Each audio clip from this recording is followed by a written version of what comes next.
உங்க பூஜை அறையில சாமி நான் இப்படிதான் நான் முருகப்பெருமான் வந்து வழிபாடு பண்றேன் அப்படின்னு எத்தனையோ பக்தர்கள் வந்து எனக்கு வாட்ஸ்அப்ல தனிப்பட்ட ரீதியா வந்து உங்களோட வீடியோ காணொலி வந்து எனக்கு அமைச்சிருக்கீங்க. ஒரே ஒரு இறைவனை நீங்க வந்து அது உங்க குலதெய்வமா இருக்கட்டும், யாரை நீங்க நம்புறீங்க, முழுசா உங்க முழு பக்தியை யாருக்கு கொடுத்துருக்கீங்க? என் வீட்டுல இங்க பாருங்க, எல்லா இடத்திலும் எந்த சைட்ல நீங்க பார்த்தாலும் தலைவன் முருகப்பெருமான் மட்டும்தான் இருப்பாரு. இதுல ஏன் நான் சொல்றேன்னா, ஓம் செவ்வேல் காக்க ஓம் செய்யோன்னு வருது. எத்தனையோ நிறைய பேர் வந்து இந்த மந்திரத்தை வந்து எந்தெந்த விஷயத்துக்கு எல்லாத்துக்கும் பயன்படுத்தி இக்கட்டான நிலைமையில மோஸ்ட் டேஞ்சரஸான ஒரு சுச்சுவேஷன்ல இதுல ரெண்டே விஷயம் மட்டும்தான் உங்களுக்கு எல்லாருக்குமே தெரியணும். டூ ஆர் டைங்கிற ஒரு எல்லாருக்குமே தெரியும். இன்னைக்கு எத்தனையோ ஒரு மனிதர்கள் மூலியமா கைவிடப்பட்ட ஒரு சுச்சுவேஷன்ல இருந்து காப்பாற்றக்கூடிய ஒரே ஒரு தலைவன் என் தலைவன் முருகப்பெருமான் மட்டும்தான். இந்த போட்டோ எனக்கு பார்க்கும்போது முதல்ல தலைவன் வந்து நான் தலைவன் கிட்ட போய் வாழ்க்கையா அர்ப்பணித்த ஒரு நாள் இந்த போட்டோ பார்த்தா இன்னைக்கும் எனக்கு ஞாபகம் வரும். என்னன்னா முதல் இந்த ஒரு தலைவனை இந்த போட்டோ ரூமா வாங்கும்போது வந்து ஒரு 50 ரூபாய்க்கு நான் வாங்கியிருந்தேன் இந்த போட்டோ. அந்த 50 ரூபாய் என்கிட்ட இருந்தது.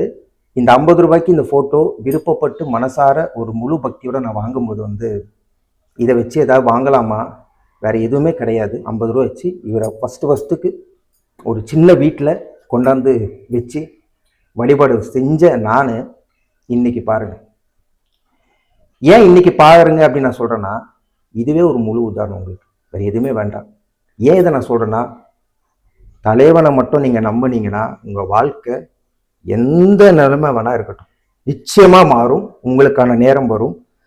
வெளிநாட்டுல இருக்கிற முருக பக்தர்களை தாண்டி அதிகமா எங்ககிட்ட தொடர்பு கொள்ள முடியுமா, என்னால பேசக்கூட முடியல உங்ககிட்ட வாட்ஸ்அப் மூலியமா. அதனால தயவுசெய்து தப்பா எடுத்துக்காதீங்க. உருவாக்கின மந்திரம் இது நீங்க தான் உருவாக்கி கொடுத்துருக்கீங்க அப்படின்னா கிடையாது. இவரோட அருள் இல்லாம எந்த ஒரு சொல்லா இருக்கட்டும், எந்த ஒரு செயலா இருக்கட்டும், இது நான் இந்த உருவம் பண்ணது கிடையாது. எல்லாமே என் தலைவன் மட்டும்தான். என் தலைவன் சொல்றதை நான் செய்யறேன், அவ்வளவுதான். முக்கியமான ஒரு விஷயத்துக்கு மட்டும் இந்த மந்திரத்தை வந்து பயன்படுத்துங்க. தேவையில்லாம இந்த செய்த ஒரு அன்பான ஒரு வேண்டுகோள் என்னன்னா, இந்த காதல் தோல்வி, இந்த பொண்ணு எனக்கு கிடைக்கல, லவ் பண்ணிட்டு இருக்கேன், இந்த பிரச்சனைக்கு மட்டும் இந்த மந்திரத்தை வந்து நீங்க பயன்படுத்தாதீங்க. எப்பயுமே நம்ம தலைவன் நம்ம கூடயே இருப்பாரு. ஒரே விஷயம் மட்டும்தான், வாழ்க்கையில நீங்க எந்த அளவுக்கு இவரை நீங்க நம்புறீங்க அதுதான் உங்க வாழ்க்கையின் முடிவு அவர் கொடுப்பாரு.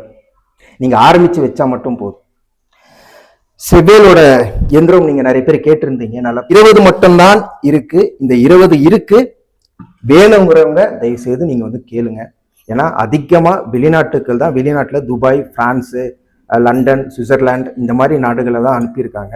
என்னால் பதில் சொல்ல முடியல. நிறைய பேர் கால் பண்ணி பேசிட்டு இருக்காங்க, சில பேர் லாங் கான்வர்சேஷன் போயிட்டு இருக்கு. என்னால் அவ்வளோ சீக்கிரம் என்னால் பதில் அளிக்க முடியல, ஃபோனும் என்னால் எடுக்க முடியாது. கொஞ்சம் நான் தலைவன் கூட இருக்கிறதுனால என்னால் அவ்வளோ சீக்கிரம் என்னால் பேச முடியாது, மன்னிக்கணும். உங்களுக்கு வேணும், எந்திரம் வேணுங்கிறவங்க, நான் என்ன வழிபாடு என்ன பண்ணணும் நான் சொல்கிறேன், வேணுங்கிறவங்க எனக்கு வாட்ஸ்அப் மூலியமாக தெரியப்படுத்துங்க. எல்லாரும் நல்லா இருக்கணும். தலைவன் முருகன் இருக்கும்போது நமக்கு எதுக்குமே கவலைப்பட தேவையில்லை. அதானே உங்களோட நோக்கம், அங்கே தானே.